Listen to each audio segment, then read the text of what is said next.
muy importante. Y además, lo primero que me parece importante y que es llamativo es que la izquierda no tiene proyecto de ejército. Es alucinante. Podemos ficha a un teniente general y este teniente general, 7 años, no ha sido capaz de hacer una propuesta de ejército. Buena, mala, regular, por la que estemos de acuerdo, ni una. Es escalofriante. Entonces, ¿para qué han fichado a este tipo? Y este tipo, ¿para qué ha fichado? Porque no tiene ningún sentido por ninguna de las dos partes. ¿Qué le han fichado? ¿Para ser alcalde de Madrid? Pues oye, con todo mi respeto, aparte que el tipo, yo creo que es una persona, yo lo he conocido, es una persona que es una persona muy inteligente, es una persona muy formada, pero políticamente le falta mucha chispa. Por nada, a mí no me falta chispa, a mí me faltan neuronas y muchas más cosas, pero bueno, tipo para político, es decir, para levantar a la masa y conseguir votos, pues no le veo, ¿no? Y claro, dice, bueno, si fichas a un antiguo gemar y no le fichas para que levante a la masa, porque el tipo, tiene menos encanto del campeonato este que de decir el PSOE que da la leche, pues entonces, ¿para qué has fichado a tipo? Bien, este es el primer punto que me llama la atención. Y no me quedo solo en él, porque de ahí nos vamos a todos los partidos políticos. Pero ahora mismo no hay un partido político a la izquierda, y no me estoy refiriendo a personas. No hay un partido político de la izquierda que tenga un proyecto de ejército. Ni uno. Y eso es algo que tenemos que empezar a solucionar. En parte, hay una parte que dice Elisa Beni en ese artículo que creo que tiene razón, porque la tipa dice muchas estupideces, pero bueno, cualquiera se equivoca. Entonces, ella dice, con acierto, que mientras la izquierda no cambie su postura con respecto al ejército, el ejército no va a ser de todo. Y en eso tiene razón, tenemos que cambiar la postura. Y la pregunta es: ¿qué ejército queremos? Desde luego, este modelo profesional no nos va. Un movimiento sumiso, que me parece que yo por lo menos tengo un gran respeto y una gran admiración por las personas que hicieron todo aquello, entre otras cosas porque esa gente se jugó a la vida físicamente. Es decir, que no es algo que ni mucho menos se pueda en ningún caso infravalorar. Pero creo que se cometió un error. Se pretendió derribar una estructura que existía, que era una estructura franquista, sin plantear una posibilidad, sin plantear una opción, sin pensar en si lo que nos estaban dando era mejor o peor. Que lo que nos estaban dando ya se lo habían dado a otros países. Ya teníamos referencias como para haber pensado si eso era bueno, era malo, era regular. Al final, eliminar el servicio militar y crear un ejército profesional ha servido para privatizar el ejército y convertirlo en una agencia de seguridad del Estado, en lugar de ser un cuerpo comunal. ¿Qué es lo que sucedía, por ejemplo, o qué es lo que podía haber sucedido, o qué es lo que sucedió en el golpe del 36, si en los años 80 se hubiera intentado volver el ejército, que se intentó en varias ocasiones, contra la ciudadanía, que se hubieran encontrado que muchas personas de ese ejército eran ciudadanos? Muchas personas pues eran miembros del Partido Comunista, de este Partido Comunista de los Pueblos de España, eran miembros de otras asociaciones, eran miembros incluso de organizaciones sindicales pro Estado, como Comisiones Obreras, pero no habrían tolerado estar en este movimiento. Entonces, al final, el usar a la ciudadanía, a las personas que forman parte de la ciudadanía, de la sociedad civil, contra la sociedad civil, eso es muy complejo, realmente muy complejo. De hecho, fijaros que uno de los grandes problemas que a día de hoy está teniendo Rusia, bueno, aprovecho para comentarlo, porque estamos comentando la movilización nacional. Están pidiendo a Putin que realice una movilización nacional de los rusos. Y esto es muy difícil porque, claro, movilizar a personas que primero no tienen conocimientos militares y segundo no tienen seguramente ni vocación ni intención de acudir a esa guerra va a ser terriblemente complejo. Es decir, yo no sé si es una orden que realmente se pueda ejecutar. Entre otras cuestiones porque a esa gente hay que formarla, ¿no? Y la formación mínima para crear carnaza de guerra, o sea, no para crear un militar profesional que pueda desempeñar sus labores con cierta experiencia, no, carnaza de guerra, es como mínimo de 8 semanas. Es decir, si no 8 semanas, lo que tú mandes no es ni carnaza de guerra. O sea, lo que tú mandes te puede disparar tipo de error, o sea, ese es el nivel, ¿no? Entonces, se encuentra que claro, Rusia se está encontrando en una situación de seria dificultad a la hora, incluso veremos, se podría encontrar una serie de dificultades desde su territorio. Es más, Si Rusia no tuviera a día de hoy armamento nuclear, en función de cómo acabara la guerra con Ucrania, se podría ver un muy serio problema. Un país como Estados Unidos no tendría ningún problema en intentar intervenir. La otra cuestión es que lo consiguiera, y eso es algo que podríamos hablar. Pero tenemos que descartarlo desde el punto de vista del ejército profesional. ¿El ejército de reemplazo obligatorio es un modelo válido? Pues yo creo que no. En otros países lo es. En Noruega lo es, en Suiza lo es, en otros muchos países lo es.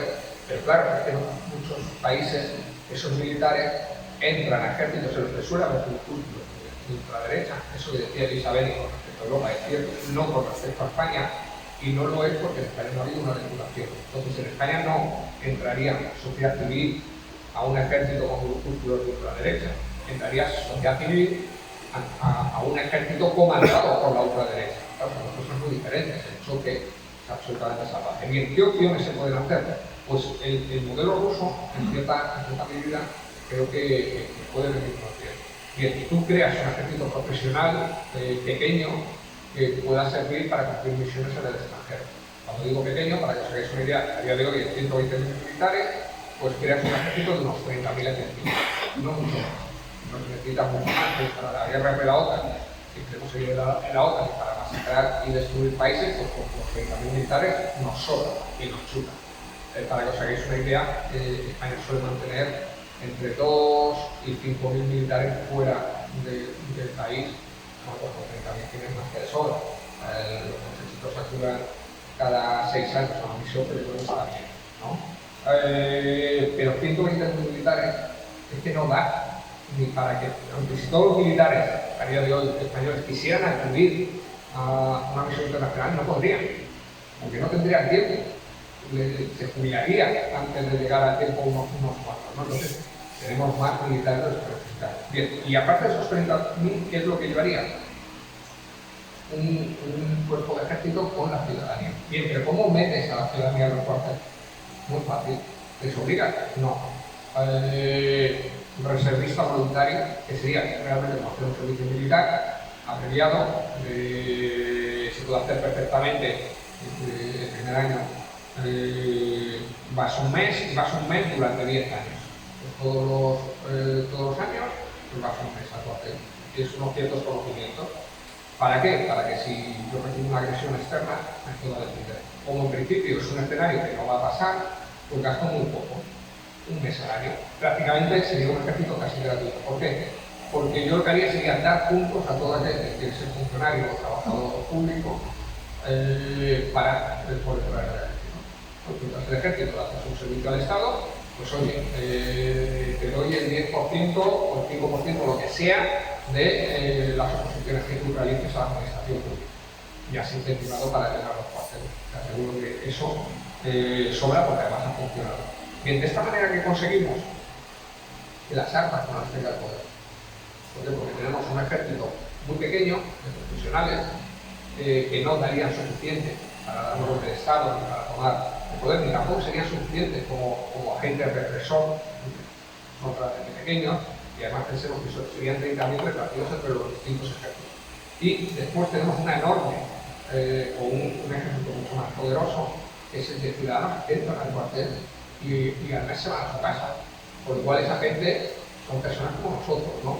Sé que alguno podrá pensar, bueno, esto me parece muy difícil, claro que es difícil, pero es que estamos gastando a día de hoy más de 20.000 millones de euros en defensa.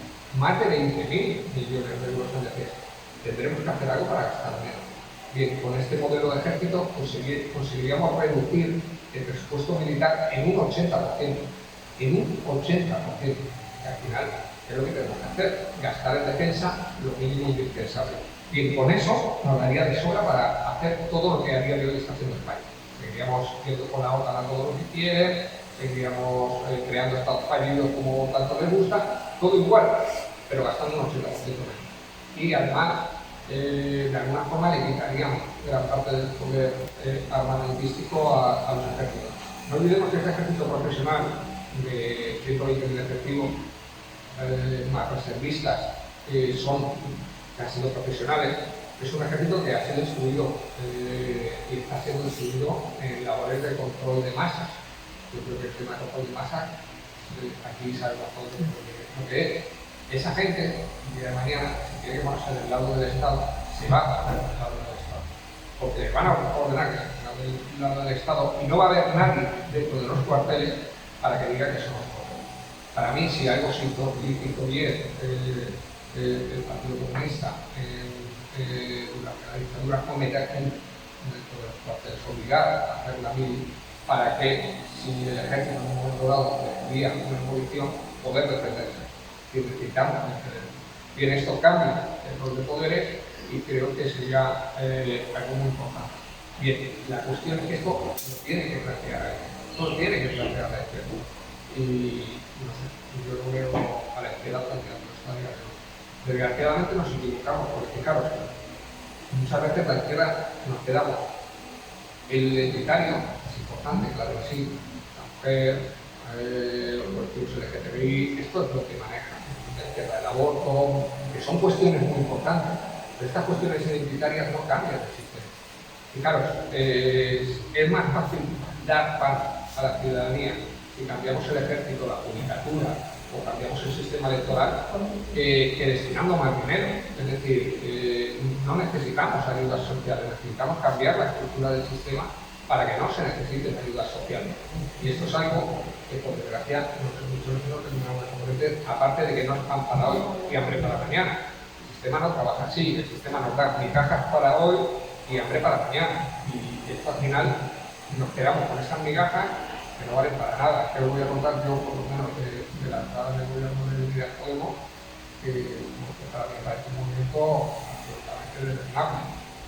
Bueno, aparte de que es legitimar algo que tú mismo habías estigmatizado, como es el PSOE, que el PSOE también una mierda es, y de repente, bueno, pero ahora el PSOE, como nos deja traer el gobierno de ellos, pues ya no son tan mierdas, ¿no? Ahora tenemos que controlar, son buenos, todos son buenos. Esto me ha llegado a decir, no, si son buenos, en el fondo tienen buen corazón y quieren, claro, como lo miran. Pero sí, ese modelo de ejército u otro sería importante, pero tenemos que presentar un modelo de ejército, tenemos que tener un modelo de ejército y no lo tenemos. En mi opinión, Bonito. A mí me llama la atención lo que es la doble moral que utiliza el ejército español según la ideología de cada persona. Es decir, por ejemplo, los grupos ultraderecha no han tenido apenas sanciones, lo hemos dado. Y exactamente la gente de izquierda o por ejemplo, gente del CNCR que va a combatir al turista, ¿qué ha pasado con esa gente supuestamente comunista a día de hoy? Y si... ¿Qué está pasando? Ella pregunta si el resto de ejércitos funciona en base a una predeterminada ideología. Por ejemplo, en Ucrania está el batallón Azov, que son los nazis, y la mayoría de grupos que hay son los nazis. Son simpáticos, sí, han realizado con la democracia, de verdad.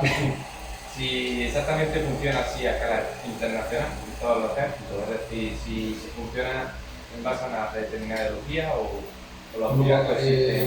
en general, al sistema le da exactamente igual la ideología y el nivel de democratización de los países. Desde mi punto de vista, además, si leéis sobre el Imperio Romano, te das cuenta de que, pues, hablando a la distancia, como modelo, porque el Imperio Romano no era tampoco un modelo excesivamente extractivo, creo que es un modelo muy parecido al modelo imperial actual. Es un modelo en el que hay una serie de jerarquías. En general, todos los imperios, cuando los analizas, han funcionado igual. Hay una serie de jerarquías. Evidentemente, España es un país sometido a Estados Unidos. Alemania es un país sometido a Estados Unidos, Francia y todos los países de Europa. Pero no es el mismo nivel de sumisión. Evidentemente, tiene mucha más libertad y más capacidad de actuación Alemania que la que pueda tener España. Entonces, los niveles de democratización de los países dentro de esa jerarquía no son los mismos. Ni al sistema le interesa que sea lo mismo. Es decir, le da lo mismo. El sistema, como todos los imperios, quiere y exige una serie de elementos que a ellos les pueden interesar. En el caso de España, por ejemplo, que les puede interesar, pues todos los tributos. La OTAN es una forma de pagar tributos. Es decir, ahora mismo todo ese aumento militar que se está produciendo en Europa es gasto militar para la industria militar norteamericana. Y alguien dirá, no, pero mira, es que en Europa hay proyectos militares europeos. Y dices, vale, ¿quién está detrás de esos proyectos militares europeos?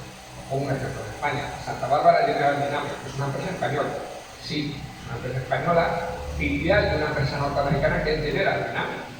Es decir, no, pero no se conocen, no se habla de proyectos. Y el dinero, por supuesto, uno lo deja en un lado y otro no.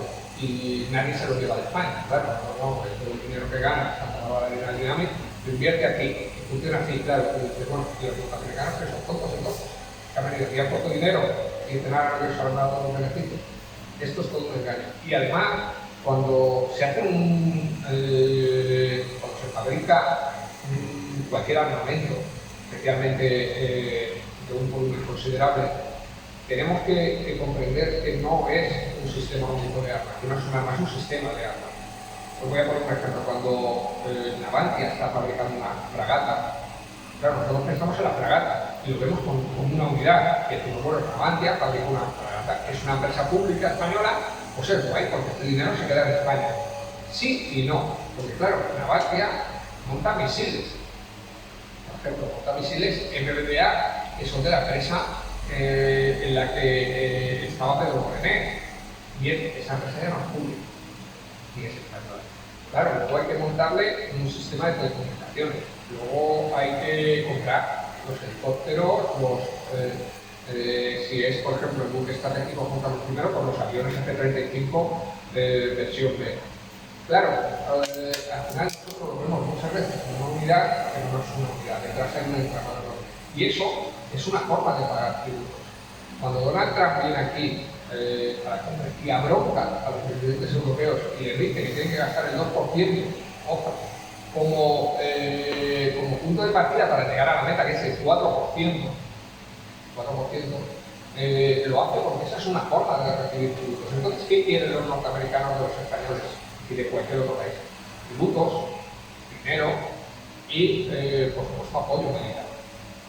Pero es que esto es lo mismo que hubiera querido un rey en cualquier estado o en cualquier entidad feudal que llama a sus señores. A sus señores les llama y les dice, quiero soldados y quiero pasta, porque me voy a tener una guerra. Ya está, es básico. ¿Y qué más quiero? Lealtad. A partir de ahí, la democratización al sistema le daría exactamente igual. Es decir, os voy a poner un ejemplo histórico. China. Coño, uno de los mayores apoyos de Estados Unidos durante la Guerra Fría fue la China comunista. La China comunista. Y claro, tú dices, mientras estaban diciendo que cuidado con los malos soviéticos porque son malos malísimos y le estaban contando una película a todo Occidente, especialmente a toda Europa, diciéndole que por supuesto los soviéticos eran malísimos, que eran malos, que no sé cuánto, estaban tratando con China. Es decir, China no surge porque sí, es decir, surge porque hay un movimiento de apoyo con respecto a China y de China con respecto a Estados Unidos, básicamente porque China y la URSS eran rivales geopolíticos regionales, por lo cual el crecimiento era imposible. De hecho, las relaciones eran más frías. Y claro, uno dice, guau, esto es muy loco, porque en el fondo tenemos a los chinos y a los soviéticos con dos regímenes comunistas. Y sin embargo, el mayor aliado era mucho más aliado de China, Estados Unidos, que la Unión Soviética. Es muy delirante. Y luego, cuando te vas, por ejemplo, a Israel, piensas Israel. ¿Cómo puede ser que Israel sea aliada de Marruecos, Arabia Saudí? Claro, es muy loco el tema. La cuestión es que a nivel geopolítico hay unos intereses que están por encima de la ideología. A nivel geopolítico, por eso todas estas historias que nos cuentan de que los rusos son los malos y tal, todo esto es una falacia. Eso no existe. En geopolítica no hay buenos ni malos, porque la bondad no es una fuerza que funcione en el sistema geopolítico. El sistema geopolítico funciona en otras fuerzas, pero nunca la bondad. No hay nadie que sea bondadoso. España, si tuviera capacidad militar y económica para ello, conquistaría el mundo. Si alguien piensa que eso no es así, no sabe hasta qué punto se está equivocando. Cualquier nación a lo largo de la historia, cuando ha tenido una serie de adelantos económicos, militares y sociales que le han permitido conquistar a su vecino, lo ha hecho. Nadie ha dicho, oye, mi vecino es más débil que yo, pues voy a enviarle armas, ¿qué le falta a mi vecino? Le falta esto, pues voy a dárselo. No, eso no funciona en política, que mira a su vecino y le ve más débil, saca la estaca y dice, pues a este lo voy a currar yo, o bien se hace lo que ha hecho con España. Tengo una estaca muy grande. Te sometes, haces todo lo que digo, te pagas tributos o te atizas. No, pues vale, pues ya está. Pues es un momento de guerra. Y eso es lo que hacemos. Entonces, al final, ese tipo de ideología no funciona. Es cierto que, evidentemente, que la democratización de otros países es diferente. España es un país con un sustrato franquista.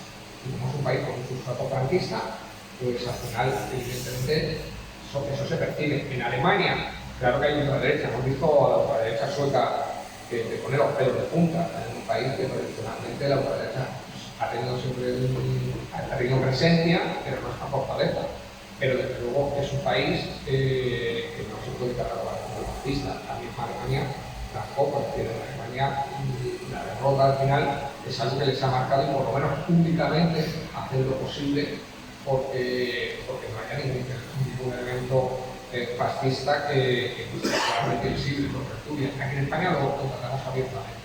Pero al final estas cuestiones ideológicas no tienen ninguna importancia a nivel geopolítico. Como por ejemplo Turquía. Turquía hay un dictador filonazi que está masacrando a los kurdos y por supuesto ha recortado derechos y libertades. Yo no veo a todos esos columnistas tipo Mario Vargas Llosa y demás escribiendo con lo mala que es Turquía, lo mala que es Turquía y que recorta derechos, libertades, que masacra a un kurdo. No sé, al final cuando dicen Putin es un criminal de guerra, dices, hombre, por lo que ha hecho en Ucrania, pues es indudable. Ahora bien, si yo hiciera un ranking de criminales de guerra, yo soy Biden y todos los presidentes norteamericanos están a años luz de lo que haya podido hacer Putin, pero es que Erdogan está a años luz de lo que haya podido hacer Putin. Es que los presidentes turcos lo que han hecho con el Kurdistán es algo bestial. De hecho, seguramente nosotros estaríamos, cualquiera de nuestros presidentes que han estado vendiendo las armas a Arabia Saudí para que masacren a los yemeníes, están por encima en ese ranking. Entonces, claro, al final cuando tú ves todo esto, pues te das cuenta de que evidentemente no hay ningún tipo de ideología, ¿no?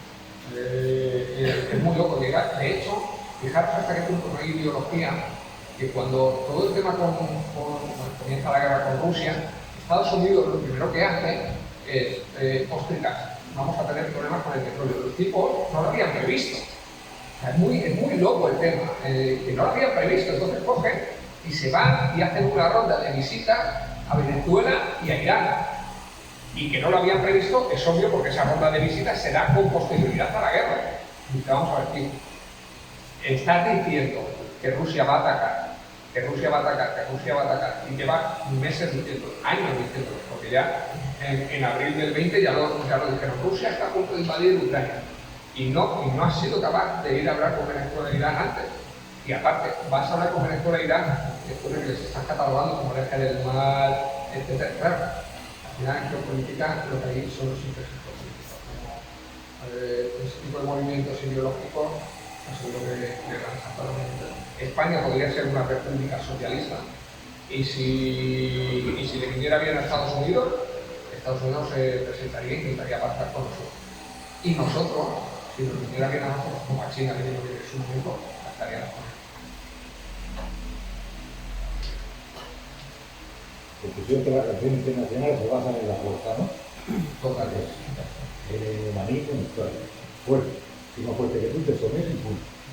No, pero fijaros, algo que seguro que conocéis mucho, la intervención de Cuba en Angola, porque bueno, es memorable. De hecho, ahí entran los soviéticos a rebufo de los cubanos. No tenían intención de entrar. Es alucinante porque los norteamericanos, cuando tú lees los diarios del momento, todo se lo achacan a los soviéticos. Los soviéticos allí no pinchan nada. Bueno, el tema ya se metió Cuba y se metió tan a saco y la cosa salió bien.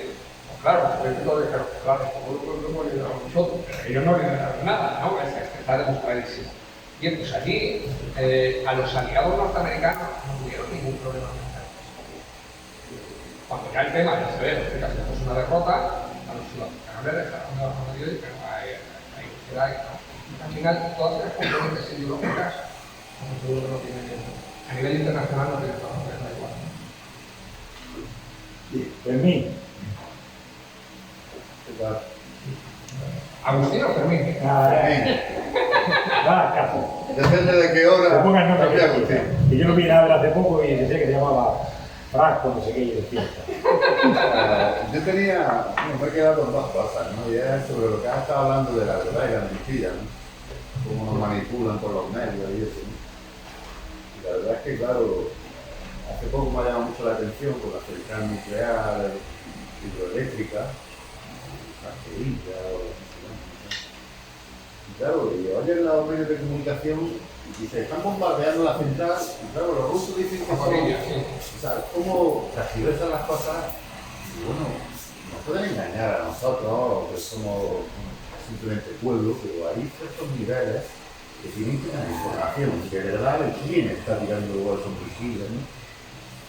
Claro, yo digo, si los rusos son los que están controlando la central, ellos mismos se están bombardeando porque ellos ya tienen el control de la central, me parece muy claro, ¿no? Veo más lógico que sean los ucranianos los que están bombardeando para recuperar la central, pero al final te crean que dudes de hasta de quién es mi padre y mi madre. ¿Los han criado o son dos vecinos? O sea, al final te dudas de todo, ¿no? Totalmente.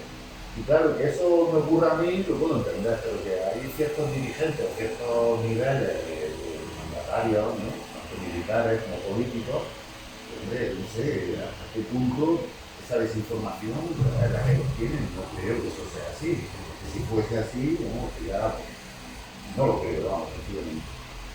A ver, es muy complicado. Creo que ellos sí tienen de verdad información. Es Hay muy muchos complicado. periodistas, pero luego realmente, yo veo la primera o la segunda, o veo la sexta, y claro, y los informadores que te salen una pared blanca y a un micrófono, yo estoy informando desde aquí, y esto es más banal y más absurdo, ¿no? Se están hablando de bombardear la mayor central nuclear de Europa. Están tirando por la vida. No lo digo. Esa era una cosa, y la otra que me ha llamado la atención. Te respondo aquí, yo si quieres me haces la otra pregunta. Mira, el tema es bastante complicado. Voy a explicarlo de los minutos. A ver, ¿por qué es bastante complicado? Porque el engaño es un elemento básico en geopolítica. Básico. Me da lo mismo que hablemos de lo que ocurrió, por ejemplo, en Ucrania en el 2014. Es muy difícil de saber realmente lo que ocurrió. Porque además, si nosotros analizamos la historia, por ejemplo, la Guerra Fría, vemos que tanto la Unión Soviética, por supuesto, como Estados Unidos, realizaron muchísimas operaciones de nuestra bandera. Eso es muy habitual. Es decir, me da lo mismo que hablemos de la Checoslovaquia del 68 o de Hungría del 56, hubo operaciones de nuestra bandera. Es decir, los soviéticos además trabajaban muy bien este tipo de operaciones, pero es que los norteamericanos también lo pudieran contar. Evidentemente tendrían que dar un golpe de Estado y ahí está Cóndor y por supuesto está Gladio en Europa, es decir, y están, por ejemplo, todas esas en finales de los 70, principios de los 80, en Polonia, en Múnich, todos esos atentados terroristas que asociaron a la izquierda para desacreditarla y que llegar a la poder. Es decir, al final, todo este tipo de operaciones de engaño son absolutamente salvajes. Se tarda mucho tiempo en hablar. Con respecto a Ucrania, con respecto a Maidán, tenemos dos versiones diferentes. Y va a ser muy difícil saber realmente de lo que ha sucedido, que no pase un cierto tiempo. Se puede incluir, pero yo siempre digo lo mismo, tenemos que ser muy prudentes con la información que recibimos. En el caso de la política, lo mismo. Evidentemente uno se pregunta, es muy loco que los rusos estén bombardeando esa central, cuando provocar una enorme catástrofe, pero por otro lado también puede ser una señal que está diciendo esta parte de Ucrania o es para mí o no es para nadie, y si tengo que bombardearla, la voy a bombardear y no diré que la bombardearla. Esto puede estar pasando, y lo peor es que puede ser cierto. y no lo sabemos. Evidentemente también puede ser desinformación. Algo que, por ejemplo, se sabe por desinformación es todo el tema de la ultraderecha ucraniana. Vemos como la ultraderecha ucraniana, podemos recordar el episodio de mayo de 14 o 15, cuando en Odessa quemaron a 50 personas vivas. Podemos ver todos esos episodios ultraderechistas y neonazis que se han producido en Ucrania, y de repente estamos en una guerra y no ocurre nada. Vamos a ver, perdona, tenías ahí unos tipos que eran muy ultras y que además suelen estar relacionados con el armamento y con las acciones operativas, por lo cual son sujetos que desde luego cualquier dirigente de un país que tenga una guerra los va a utilizar. Y esos tipos nazis ahora son soldados regulares ejemplares. Porque, oye, yo no he escuchado nada al respecto de un crimen de guerra de Ucrania. Es alucinante porque ahora son ellos los que están contraatacando, son ellos los que están bombardeando, pero ya no bombardean ciudades. Entonces, sus misiles que tienen una especial precisión y ya no van a las ciudades, es todo muy loco, ¿no? Por otro lado, hemos visto también como la ONU ha criticado que Ucrania, pero algo evidente, ha utilizado instalaciones civiles como escudos humanos, ¿no?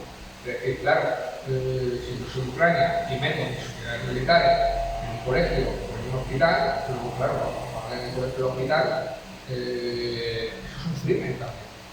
Eso es un delito, eso no se puede hacer, ¿no? Entonces, claro, el problema es que aquí tenemos una información sesgada. En cuanto a Zaporizhia, yo no sé. Honestamente, evidentemente, si uno lo piensa desde un punto de vista lógico, racional, lo más loco es que los rusos estén bombardeando a ejemplares. Pero que sea descartable, pues no lo es. Como era solo una pregunta, lo que yo quería preguntar que primero era, cuando ha estado mencionando el tema de los carros de combate de Leopard que compramos a Alemania, luego queremos vender a otros países, la obsolescencia, ¿no? de los armamentos. Entonces, yo lo que pienso es que esta carrera armamentística, que ya la viene de muy atrás, ¿no? Pero que ahora parece que tiene un nuevo resurgir en el tema nuclear y fusión y fisión. O sea, se está creando una serie de armamentos y de misiles y de contramisiles y eso, yo no sé hasta qué punto, o sea, nos estamos autocondenando, lo gastemos o no lo gastemos, ¿no? No sé yo cómo está ese tema, ¿no? Totalmente. Porque al final tú tienes unos misiles nucleares que como pasan 20 años, los cortocircuitos, tú se ha oxidado una placa, se ha oxidado, tú deja de funcionar, como... ¿Qué ocurre con todo ese Lo peor de todo, fíjate, eso es horrible, hay cosas peores. En Twitter, ayer creo que lo publiqué, hoy también he sacado, me he comprado unos chalecos que resulta que fallan, esas son antibalas que fallan. Me compré unos chalecos antibalas que fallan para sustituir unos chalecos que se enviaron a los ucranianos porque resulta que estaban caducados, ese nivel. España envió los chalecos y casos caducados con una ametralladora que se casquillaba por ese nivel. Eso es lo que les hemos enviado a los ucranianos. A veces uno parece que estamos con los rusos más que con los ucranianos, porque enviando ese armamento, pero sí, desde luego, evidentemente hay unos casos, pero uno de los elementos claves es el submarino de la flota. Es muy loco. Hemos tenido un submarino de la flota que nos ha costado 4.000 millones de euros, el doble de lo que nos iba a costar. O sea, es muy loco el tema, ¿no? Y que se tenía que propulsar con una AIP y resulta que no se propulsa con la AIP y se la van a tener que montar después cuando hagan el primer gran mantenimiento, el primer gran carenado.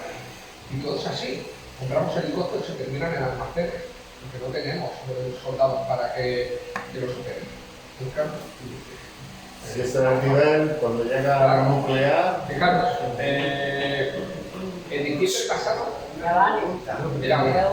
en diciembre pasado nos dice Margarita Roque, oye, los marroquíes son muy peligrosos, muy peligrosos, entonces tenemos que comprar 20 Eurofighters más y tenemos que modernizar toda la flota, total 4.500 millones, sí, hasta 14. 3 meses después les entregamos el Sáhara a los marroquíes.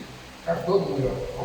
Y evidentemente había negociaciones ya cuando se hace esa compra. Bien, pero es que llega ahora el momento y nos dice, mira, tenemos que comprar el F-35. ¿Por qué? Gastamos 10 millones en el F-35. Porque resulta, y eso son los argumentos que dan, el Eurofighter es un avión obsoleto.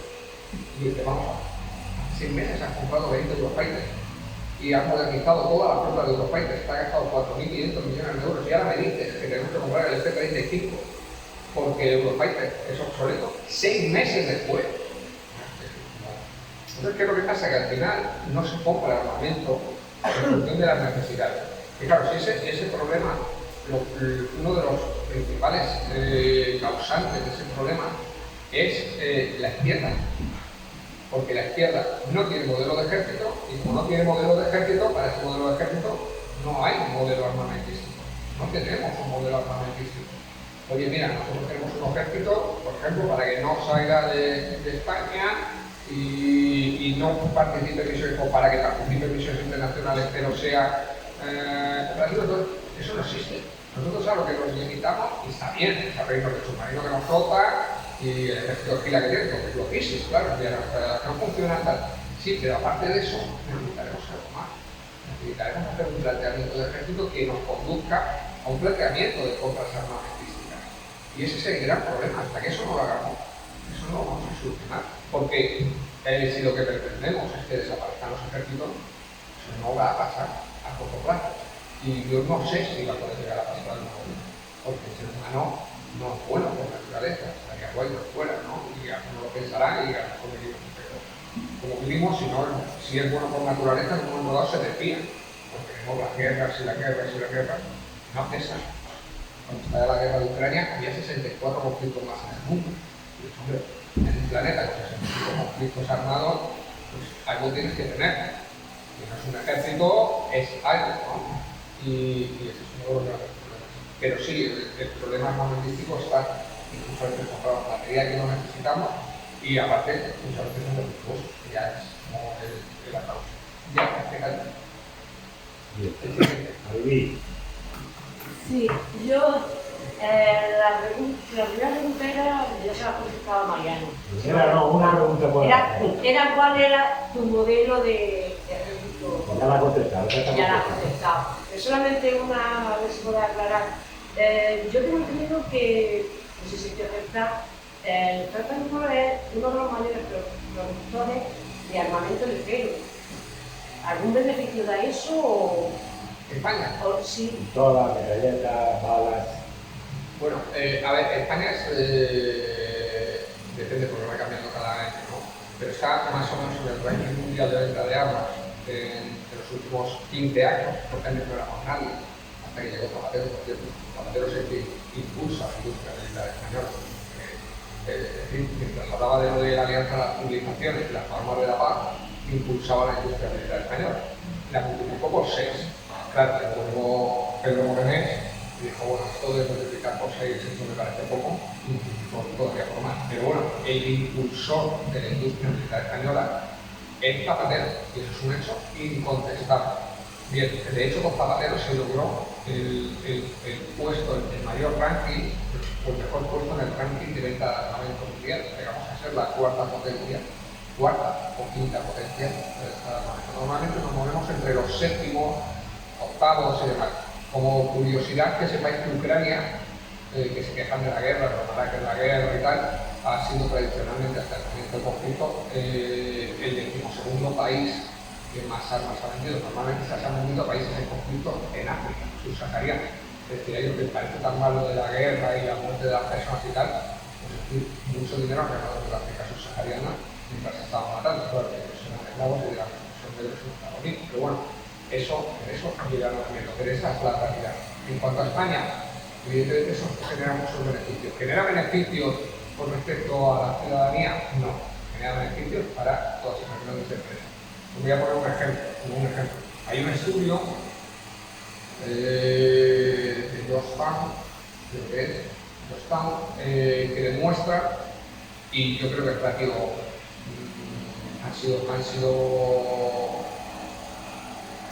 han sido muy cautos, porque los ratios que yo he analizado son mayores, pero este estudio demuestra que la inversión militar genera muchísimo menos empleo que cualquier inversión civil, hasta el punto de que la inversión sanitaria genera el triple de empleo, 2,7 veces más empleo que la inversión militar. Es decir, al final, la inversión militar, los beneficios militares generan muy poco empleo. Entre otras cuestiones, y se debe a que se trata de una serie de beneficios que no suelen ser revertidos en aquellas zonas en las que se está produciendo la armamento, ¿no? Por ejemplo, en el caso de Navantia y demás, vemos reiteradamente como eso no ocurre. En el caso de Bush, vemos como el modelo eso no ocurre. Ellos les pueden dar mucho dinero, se les da mucho dinero, además, bueno, el tema de la financiación es otro tema que se podría dar para una charla, pero si les da mucho dinero, porque ellos ponen muy poco dinero, es alucinante porque tú tienes un sector en el que ganas mucho dinero y no arriesgas nada, porque le pides créditos al Ministerio de Industria, el Ministerio de Industria te da créditos para fabricar y eso mismo se lo vendes al Estado español. El Estado español te dice, no puedo pagarte lo que has fabricado gracias al crédito que te he dado. Y entonces te dice la empresa, bueno, pues tú me has dado un crédito y yo esto ahora te lo refinancio a un interés superior, que es como ya el acabose, ¿no? Entonces eso es lo que sucede en España, ¿no? Pues al final ese dinero no se requiere. Pero bueno, eso pasa en muchísimos sentidos. Uy. Me he cortado, ¿eh? Luego, ¿Has dicho 5? 5. vale, luego te hablaré. Yo quería preguntarte, Luis, tu opinión sobre por qué piensas tú que Pedro Sánchez ha cambiado la postura que España ha tenido siempre neutral en el conflicto del Sáhara. ¿Por qué crees tú que lo ha hecho? ¿Por presiones de Estados Unidos? ¿Por restablecer relaciones con Marruecos que estaban rotas? ¿Por el espionaje supuesto de su teléfono? ¿O por alguna otra cosa? ¿Cuál es tu opinión? A ver, yo en este sentido tengo que ser claro. Para mí, Pedro Sánchez es hablamos antes de criminal, para mí Pedro Sánchez es un criminal, es un delincuente. Es decir, ha traficado con medio millón de personas,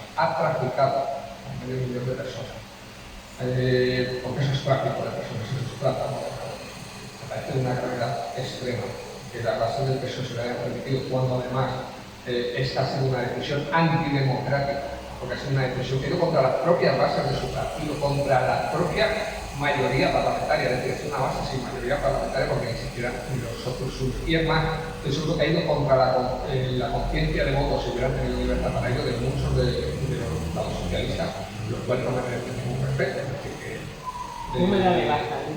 pero ni ellos, Yo ni militaba en el Podemos, PSOE. ni pues, horrible, ni ellos ni Unidas Podemos, porque desde luego ha habido muchas líneas rojas que el PSOE ha superado que merecían haber sido del gobierno. Y para mí una de ellas es el Sáhara. Y entregar a medio millón de personas a un dictador, puede decir que habla de derechos humanos, es absolutamente asqueroso y repugnante.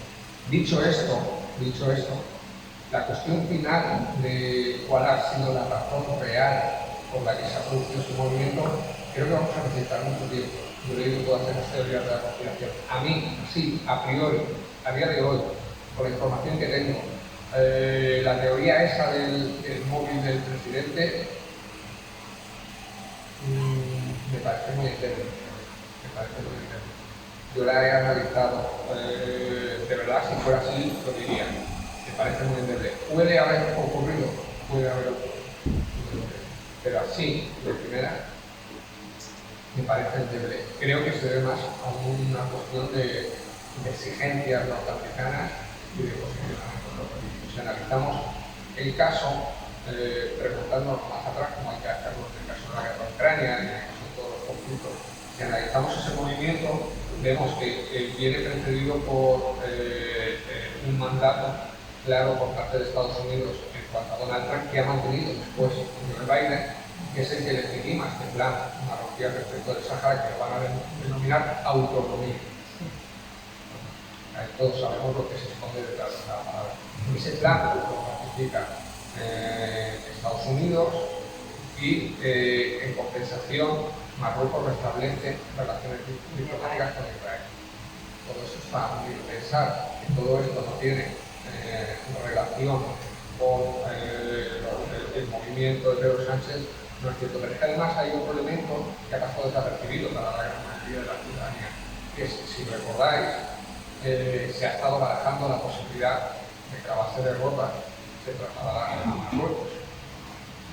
Es decir, al final hay muchos elementos que juegan y tenemos también qué puede pasar estado España comprando los Eurofighters pues, para defender el espacio aéreo de Canarias, que se supone que es de Marruecos, lo cual es mentira. No voy a entrar a cuestión técnica militar, pero los Eurofighters no sirven para defender el espacio aéreo de Canarias, de Marruecos, sencillamente porque Marruecos nunca nos va a atacar, por lo menos a día de hoy, y tal como está la situación, no nos va a atacar con armamento.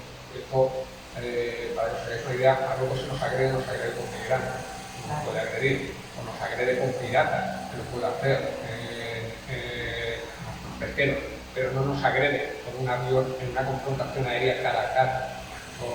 Que alguien plantee que eso puede ser posible con Marruecos a día de hoy y a corto plazo es absolutamente delirante. Esos aviones no se necesitaban. Entonces, juntamos esa transacción de 4.000 millones, 4.500 millones de euros en Eurofighters, más el tema de la base militar, más los F-35 que les vamos a comprar, más la guerra de Ucrania, más la posición norteamericana al respecto de Marruecos y el Sáhara a cambio de Israel, empezamos a cuadrar y seguramente por ahí encontramos la mayoría de los elementos que cada uno de ellos han tenido peso. Yo siempre digo que no hay decisión, como la guerra de Ucrania, en el caso la invasión rusa de Ucrania, no hay decisión nunca motivada por un solo factor.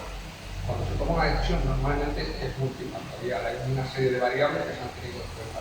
Cuando se dice Putin es Hitler y está loco y está lindo Ucrania, pues eso evidentemente es falso. Ahora bien, cuando se dice esto, intento de alguna forma de estar porque hay muchas posiciones que van a ser capaces de encontrar el motivo y la razón por la que Putin ha invadido Ucrania. Yo no creo que exista un motivo ni una razón por la que Putin invadió Ucrania. Evidentemente saldrán muchos libros al respecto y cada uno de los autores defenderá que Putin ha invadido Ucrania por una cuestión de recursos, por una cuestión de la amenaza militar. No, hay una serie de elementos que en un momento dado han concluido para que Putin haya tomado esa decisión. Eso para mí es evidente, ¿no? ¿Cuál ha tenido más peso? Yo creo que eso no lo vamos a poder saber. Como nunca vamos a poder saber realmente el peso de todos los elementos que llevaron a decisiones pasadas. Podemos llegar a barajar más o menos las que han podido tener más peso y desde luego en este caso del Sáhara no me cabe duda que una de las que ha tenido más peso ha sido el mandato estadounidense, pero también, por supuesto, no podemos olvidar la guerra de Ucrania. Escasas semanas después del comienzo de la guerra de Ucrania. Es decir, desvincular los hechos es complicado, Esto puede haber promovido que Estados Unidos haya acelerado o aumentado la presión. No olvidemos uno de los elementos que aparecen en Canarias, por ejemplo, cuando nos habla, me callo ya hay tantos temas interesantes. Claro, cuando se habla en Canarias de la entrada de España en la OTAN, y esto lo habréis leído seguro, uno de los entonces ministros de UCD explica cómo se jugó con el independentismo canario para presionar a España, cómo se les empezó a financiar, a armar, y cuando España ya entró en la OTAN, al líder de esa organización terrorista canaria se le ejecutó, se mató, se acabó, asunto resuelto, ya se entra en la OTAN, si no entras en la OTAN te vas a cagar porque te voy a mover todos los avíferos que tú tengas en tu casa. Al final, esto también nos da una idea de cómo funciona, es decir, Estados Unidos ha podido amenazar a España. ¿Cómo y con qué? Es complicado. El tema del móvil puede ser cierto, pero a mí mi experiencia cuando analiza la geopolítica y la historia y analiza los movimientos de espionaje y estos movimientos, pues me parece sería desde luego una operación absolutamente histórica. Si han conseguido trincarle a Pedro Sánchez y darle cosas muy sucias y turbias y con ello la han chantajeado para que todo el país cambie de opinión, me parecería bestial. De la vía. Supuestamente Sí, no, pero ha sido Marruecos, ¿no? porque Yo estoy contigo, la embajada de la CIA. La tía de Portugal. porque de verdad, la mayoría de operaciones, ahora estoy leyendo un libro, Juan, me encanta, ¿no? Sobre guerra fría y demás. La mayoría de operaciones que se emprenden en el espionaje fracasan siempre. Es decir, nosotros vemos a Lisbon y creemos que todas salen bien. La mayoría salen mal. Es decir, es una de vez en cuando las que les salía bien. Estaba allí todo el mundo trabajando contra todo el mundo, la mayoría se conocían y no era fácil ni captar a una espía, ni nada, no era tan fácil como creemos que puede ser. Juan Carlos. Sí, luego no quieres que te diga Adrián. No es que al rey de España le salió muy bien con ustedes. Que se calle, hombre, Jalí. Por favor. Durante el mes de julio pues, salieron en los medios de comunicación salió una noticia que a mí me llamó bastante la atención. Era que un grupo de policías organizó un campamento de verano para guardias civiles y legionarios. Y el objetivo era la formación en la represión de masas.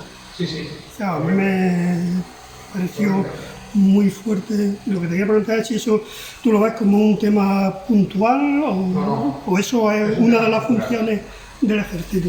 A ver, es un tema estructural y a la vez no es un tema organizado.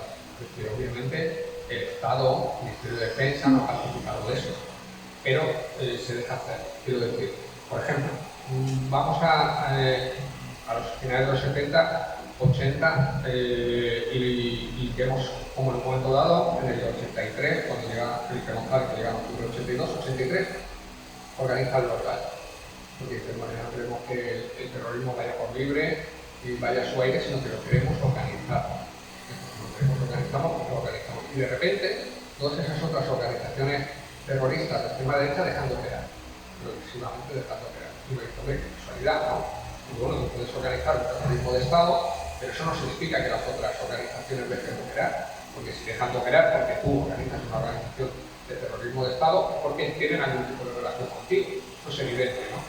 Entonces, hay momentos en los que a los Estados les interesa funcionar por libre y hay otros momentos en los que a los Estados les interesa funcionar estructuralmente. Pero que en los últimos 10 años hay un repunte del nacionalismo español y todo ello está llevando a un repunte de este tipo de actividades, creo que es muy revelador. Que esto se consigue, seguro, que a lo mejor incluso están los servicios de inteligencia por detrás financiando, pues a lo mejor. Es decir, no sabemos dónde van los millones de Bárbara Rey. Los millones de Bárbara Rey ahora los están empleando ahí. Es decir, todo esto puede estar pasando, pero vuelvo a decir, sí creo que es algo estructural en el sentido de que lo hemos visto en unidades en Valencia, lo hemos visto en unidades de la Legión, es decir, vemos cómo están trabajando en general las fuerzas militares en el control de masas. Y no nos olvidemos que a nosotros se nos ha podido olvidar, pero al sistema no se le ha olvidado. El sistema sabe perfectamente que hubo un rodea al Congreso hace no tanto y que la ciudadanía se puede volver a levantar. Y vivimos momentos complicados en los que hay inflación, en los que los niveles de pobreza pueden superar. Hay 2,7 millones de niños pobres, casi 13 millones de personas viven en locales pobres o con cierto nivel de pobreza o de precariedad. Eso estaría. Y si eso estalla, desde luego, lo que podemos decir es que este tipo de campamentos, pues bienvenidos sean, ¿no? Para ellos el sistema que tiene. Con lo cual, ahí podemos encontrar un elemento, porque desde luego, tipos de la Guardia Civil y del Ejército no deberían jamás, y policiales no deberían jamás haber participado de esa actividad, porque no recordemos que los militares, por ejemplo, cuando van a hacer cualquier tipo de actividad, tienen que pedir un permiso para que te lo concedan al respecto de si es correcto. Es decir, un militar no puede trabajar donde quiera. Es decir, si quieres tener un segundo trabajo, una segunda actividad, entiendo que esta ha sido una actividad remunerada, tienes que notificarla. Y aunque no sea remunerada, tienes que notificarla. Mira esa magnitud, no la puedes realizar, porque sí o no debe. Bien. Alfonso. Sí, yo quería preguntarte, porque toda esta campaña, bueno, de alguna manera, de acoso, de ensañamiento hacia tu persona, de destruirte en todos los sentidos, profesionalmente, éticamente, en todos los sentidos, yo quería preguntarte si tú, dentro del ejército ahora mismo, o menos incluso tienes información, si tú, ¿cómo ves que hay gente que pueden tener ideas de izquierda y que por no pasar por lo que tú has pasado no alzan la voz, no quieren destacar, y si has tenido también apoyo por compañeros, por gente que te ha llamado, que te ha dicho, Ley, yo no soy capaz de hacer lo que estoy haciendo, pero te apoyo, mi ánimo, lo que sea, no sé, la situación que ahora mismo, porque aparte de que sea una institución, un sistema monolítico en cierta medida, y de derechas, pero bueno, supongo que habrá también elementos que igual que tú quisieran. A los casos, que yo sepa, ha habido 3 casos que también se lo ha perseguido, tú lo has preguntado ahora. Pero sí hay más casos de gente que tú tengas conocimiento que le gustaría y que, bueno, por miedo, por inseguridad, por lo que sea, no son capaces. Y sobre todo si has tenido mucho apoyo, muchas veces por compañeros o de otra ese del ejército. Sí, desde luego, y tengo que dejarlo claro, en el ejército hay demócratas. Y además la izquierda está en varias cosas. Al final Carlos Santos le han expulsado a la calle, hemos ido a ganar un juicio, pero mientras ha ganado ese juicio durante 2 años no se ha sentido respaldado. Es decir, la izquierda ha abandonado, por supuesto hablo de la izquierda, Unidas Podemos, etcétera, porque a Marcos le expulsan con Unidas Podemos en el cierre. Y aparte los movimientos sociales no han respaldado a ese chaval. Fijaros el impacto que puede tener en el ejército para un militar demócrata que está dentro viviendo toda esta basura, cuando ve un militar demócrata como él, en un manifiesto antifranquista, le echan a la puñetera calle y nadie se mueve por él. No hubo movimientos sociales a su favor. Esto es muy bestia. También es cierto que la mayoría no lo supo, porque cadenas como La Sexta, Julia La Onda, etcétera, lo ocultaron. Pero al final lo que ha pasado es que no ha habido movimientos sociales que le hayan respaldado. Entonces, pues es porque en la izquierda hay una cierta repulsión hacia todos los militares, ¿no? Esto sí que es cierto. Entonces, ¿hay militares demócratas en el ejército? Sí, y muchos además. Muchos en un sentido numérico, no en un sentido porcentual. El mayor porcentaje de militares que hay en el ejército creo que es decir que sean la mayoría, es decir, no son la mayoría más uno, pero sí son el grupo más numeroso, el más organizado y, por supuesto, el más preeminente que ocupa las posiciones del poder de forma general es el de la ultraderecha. Bien, pero es que al final, en un colectivo, basta con que tú tengas un 10, un 15, un 20% de personas que tengan una ideología y estén en la posición dominante, como para que marquen el ritmo de todo el colectivo. ¿Quiere decir que el otro 80% son militares demócratas? No. Tampoco pasemos de la raya. No. La mayoría de ese 80% son militares a los que les importa un pimiento lo que pasa y que tienen una ideología de Sálvame de Luz o el Real Madrid o Barcelona.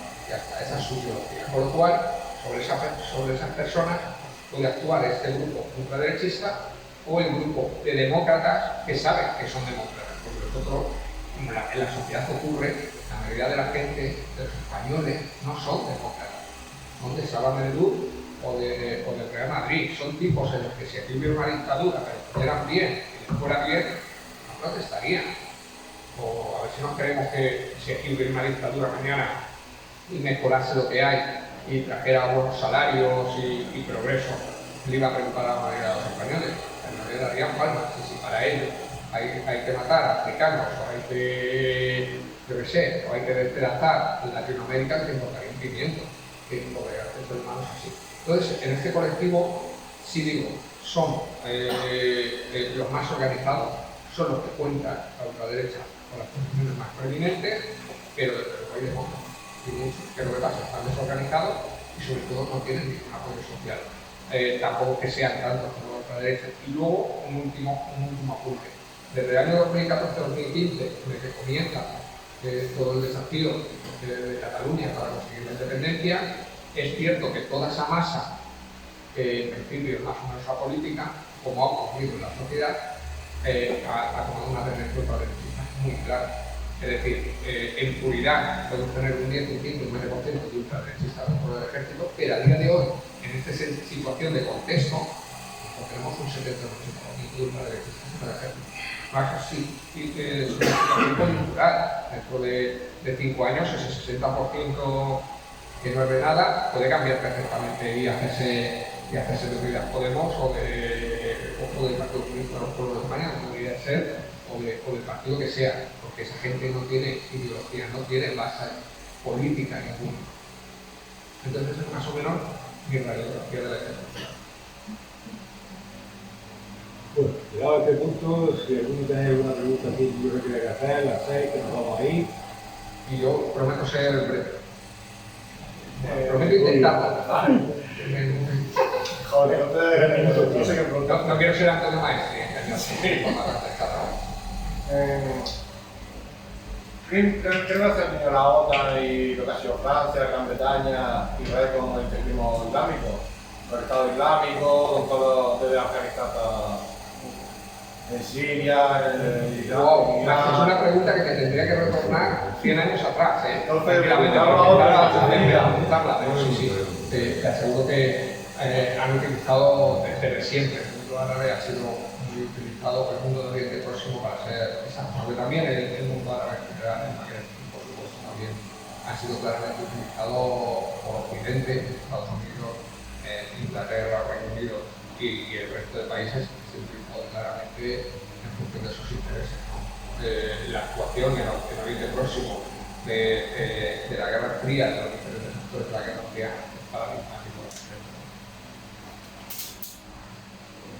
No me extiendo más porque Sí, ya voy a la hora. me regañan, si no, acabamos. Acabado. Con esta respuesta acabamos este acto. Al final nos hemos quedado casi como en familia, suele suceder, ya nosotros también otra vez. La gente cuando llega a las 10 o algo empieza a irse a sus casas. Hay que ver los programas esos que tuvimos mencionado antes. Pero bueno, que los que estamos aquí ya somos habituales, nos vemos todos los días. Y deciros lo mismo que desde el principio, vamos a seguir trabajando para que el día 12 sea un éxito la marcha, no nos queda otra. Agradecerle a Luis el esfuerzo que ha hecho por estar aquí.